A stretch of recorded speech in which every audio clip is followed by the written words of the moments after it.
ನಿತೀಶ್ ಶಿಂದೆ ಸ್ಥಿತಿಯೇ ಕುಮಾರಸ್ವಾಮಿಗೆ ಪ್ರೀತಂ ಗೌಡ ಭವಿಷ್ಯವನ್ನ ನುಡಿದಿದ್ದಾರೆ. HDK CM ಅಂತ ಇರೋ ದಳ ನಾಯಕರಿಗೆ ಈಗ ಪ್ರೀತಂ ಗೌಡ ಟಕ್ಕರನ್ನ ಕೊಟ್ಟಿದ್ದಾರೆ. ಎಚ್ಡಿಕೆ ಮುಂದಿನ ಸಿಎಂ ಅಂತ ಜೆಡಿಎಸ್ ಹೇಳಿಕೊಳ್ತಾ ಇದೆ.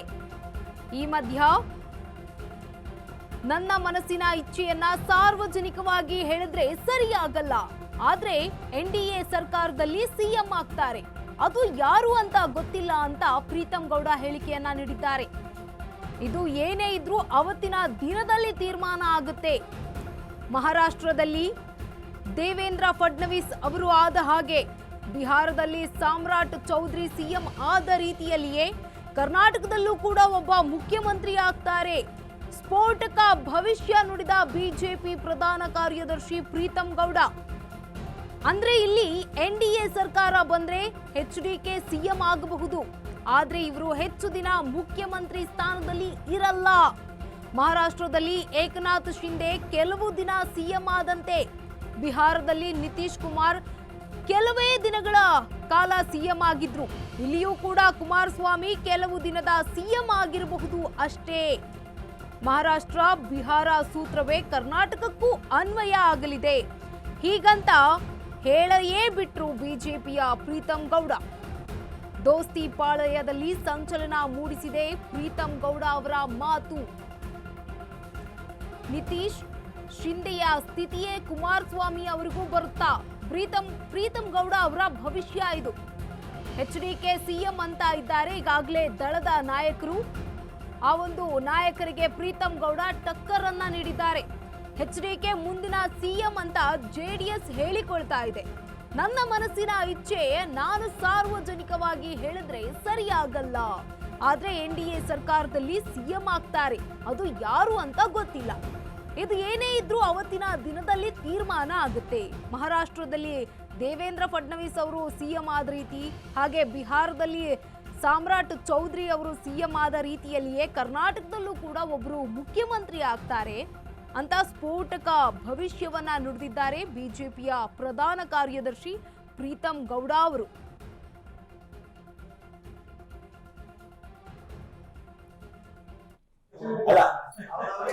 ಅಲ್ಲ ಪ್ರಶ್ನೆ ಸರಿ ಇದೆ, ವ್ಯಕ್ತಿ ತಪ್ಪಿದೆ.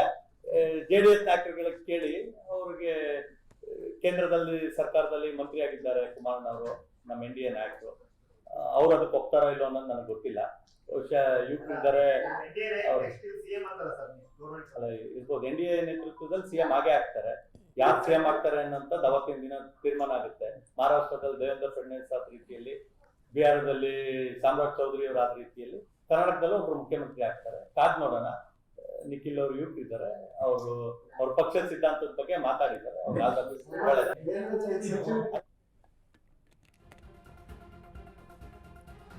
ಇದು ರಾಜ್ಯದ ರಾಜಕಾರಣದಲ್ಲಿ ಆಗಿರುವಂತಹ ಬೆಳವಣಿಗೆ. ನಿತೀಶ್ ಶಿಂದೆಯಂತೆಯೇ ಕುಮಾರಸ್ವಾಮಿ ಅವರಿಗೂ ಸ್ಥಿತಿ ಬರಲಿದೆ ಅಂತ ಪ್ರೀತಂ ಗೌಡ ಅವರು ಭವಿಷ್ಯವನ್ನ ನುಡಿದಿದ್ದಾರೆ. ಎಚ್ಡಿಕೆ ಸಿಎಂ ಅಂತಿರೋ ದಳದ ನಾಯಕರಿಗೆ ಪ್ರೀತಂ ಗೌಡ ಅವರು ಟಕ್ಕರನ್ನ ನೀಡಿದ್ದಾರೆ. ಎಚ್ಡಿಕೆ ಮುಂದಿನ ಸಿಎಂ ಅಂತ ಜೆಡಿಎಸ್ ಹೇಳಿಕೊಳ್ತಾ ಇದೆ. ನನ್ನ ಮನಸ್ಸಿನ ಇಚ್ಛೆಯನ್ನ ಸಾರ್ವಜನಿಕವಾಗಿ ಹೇಳಿದ್ರೆ ಸರಿಯಾಗಲ್ಲ, ಎನ್ಡಿಎ ಸರ್ಕಾರದಲ್ಲಿ ಸಿಎಂ ಆಗ್ತಾರೆ, ಅದು ಯಾರು ಅಂತ ಹೇಳೋದಕ್ಕೆ ಬರೋದಿಲ್ಲ. ಅವತ್ತಿನ ದಿನಗಳಲ್ಲಿ ಏನ್ ತೀರ್ಮಾನ ಆಗುತ್ತೆ ಅದೇ ಆಗುತ್ತೆ. ನೀವು ಒಂದು ಗಮನಿಸಿದ್ರೆ ಮಹಾರಾಷ್ಟ್ರದಲ್ಲೂ ಕೂಡ ದೇವೇಂದ್ರ ಫಡ್ನವೀಸ್ ಅವರು ಸಿಎಂ ಆದ್ರು, ಬಿಹಾರದಲ್ಲಿ ಸಾಮ್ರಾಟ್ ಚೌಧರಿ ಅವರು ಇತ್ತೀಚಿನ ದಿನಗಳಲ್ಲಿ ಸಿಎಂ ಆಗಿರುವಂತದ್ದು. ಈಗ ಕರ್ನಾಟಕದಲ್ಲೂ ಕೂಡ ಒಬ್ರು ಮುಖ್ಯಮಂತ್ರಿ ಆಗ್ತಾರೆ ಅಂತ ಸ್ಫೋಟಕ ಭವಿಷ್ಯವನ್ನ ನುಡಿದಿದ್ದಾರೆ ಬಿಜೆಪಿ ಪ್ರಧಾನ ಕಾರ್ಯದರ್ಶಿ ಪ್ರೀತಂ ಗೌಡ.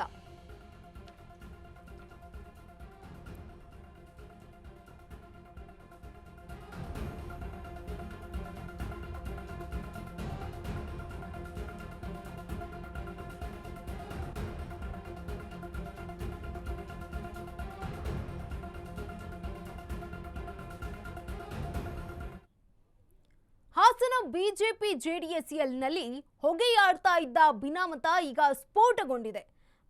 ಜೆಡಿಎಸ್ ಎಂಎಲ್ಎ ಪ್ರತಿಧ್ವನಿಸ್ತಾ ಇರುವಂತಹ ಹಾಸನದ ಮೇಲೆ ಪ್ರೀತಂ ಗೌಡ ಕಣ್ಣು. 2028ರ ಚುನಾವಣೆಯಲ್ಲಿ ಹಾಸನ ಕ್ಷೇತ್ರದಿಂದ ಕ್ಷೇತ್ರದಿಂದ ಸ್ಪರ್ಧಿಸುವ ಘೋಷಣೆ. ಹಾಸನ ಕ್ಷೇತ್ರಕ್ಕೆ ಮುಂದಿನ ಕ್ಯಾಂಡಿಡೇಟ್ ನಾನೇ ಆಗ್ತೀನಿ ಅಂತ ಪ್ರೀತಂ ಹೇಳಿದ್ದಾರೆ.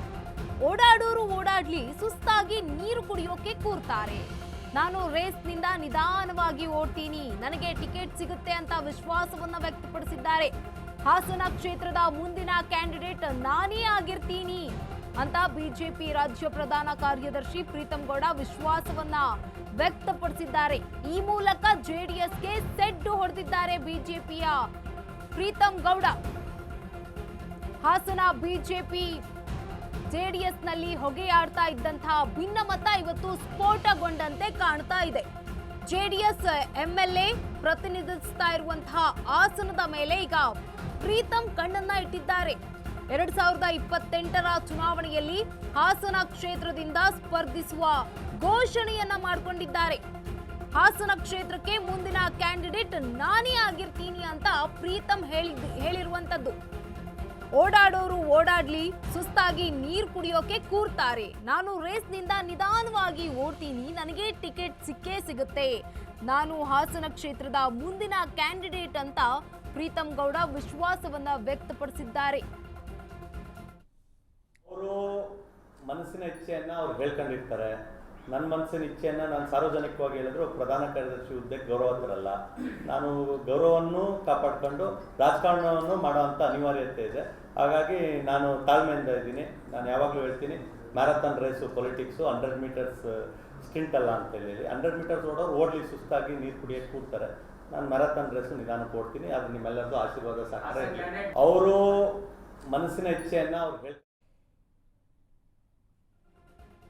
ಹಾಸನ ಬಿಜೆಪಿ ಜೆಡಿಎಸ್ನಲ್ಲಿ ಹೊಗೆಯಾಡ್ತಾ ಇದ್ದಂತಹ ಭಿನ್ನಮತ ಇವತ್ತು ಸ್ಫೋಟಗೊಂಡಂತೆ ಕಾಣ್ತಾ ಇದೆ. ಜೆಡಿಎಸ್ ಎಂಎಲ್ಎ ಪ್ರತಿನಿಧಿಸ್ತಾ ಇರುವಂತಹ ಹಾಸನದ ಮೇಲೆ ಈಗ ಪ್ರೀತಂ ಗೌಡ ಕಣ್ಣನ್ನ ಇಟ್ಟಿದ್ದಾರೆ. 2028ರ ಚುನಾವಣೆಯಲ್ಲಿ ಹಾಸನ ಕ್ಷೇತ್ರದಿಂದ ನಾನು ಸ್ಪರ್ಧಿಸ್ತೀನಿ, ಹಾಸನ ಕ್ಷೇತ್ರಕ್ಕೆ ಮುಂದಿನ ಕ್ಯಾಂಡಿಡೇಟ್ ನಾನೇ ಆಗಿರ್ತೀನಿ ಅಂತ ಹೇಳಿದ್ದಾರೆ. ಹಾಸನ ಕ್ಷೇತ್ರಕ್ಕೆ ಮುಂದಿನ ಕ್ಯಾಂಡಿಡೇಟ್ ನಾನೇ ಆಗಿರ್ತೀನಿ ಅಂತ ವಿಶ್ವಾಸವನ್ನ ವ್ಯಕ್ತಪಡಿಸಿದ್ದಾರೆ. ಈ ಮೂಲಕ ಜೆಡಿಎಸ್ಗೆ ಸೆಡ್ಡು ಹೊಡೆದ್ರ ಬಿಜೆಪಿಯ ಪ್ರೀತಂ ಗೌಡ ಅನ್ನುವಂಥದ್ದು ಪ್ರಶ್ನೆ ಈಗ ರಾಜಕೀಯ ವಲಯದಲ್ಲಿ ಎದ್ದಿರುವಂಥದ್ದು. ಹಾಸನ ಬಿಜೆಪಿ ಜೆಡಿಎಸ್ನಲ್ಲಿ ಏನು ಭಿನ್ನಮತ ಹೊಗೆಯಾಡ್ತಾ ಇತ್ತು, ಇವತ್ತು ಸ್ಫೋಟಗೊಂಡಿದೆ. ಜೆಡಿಎಸ್ ಎಂಎಲ್ಎ ಪ್ರತಿನಿಧಿಸ್ತಾ ಇರುವಂತಹ ಹಾಸನದ ಮೇಲೆ ಈಗ ಪ್ರೀತಂ ಗೌಡ ಅವರು ಕಣ್ಣನ್ನ ಇಟ್ಟಿದ್ದು 2028ರ ಚುನಾವಣೆಯಲ್ಲಿ ಹಾಸನ ಕ್ಷೇತ್ರದಿಂದ ಸ್ಪರ್ಧಿಸ್ತೀನಿ ಅಂತ ಘೋಷಣೆಯನ್ನ ಮಾಡಿಕೊಂಡಿದ್ದಾರೆ.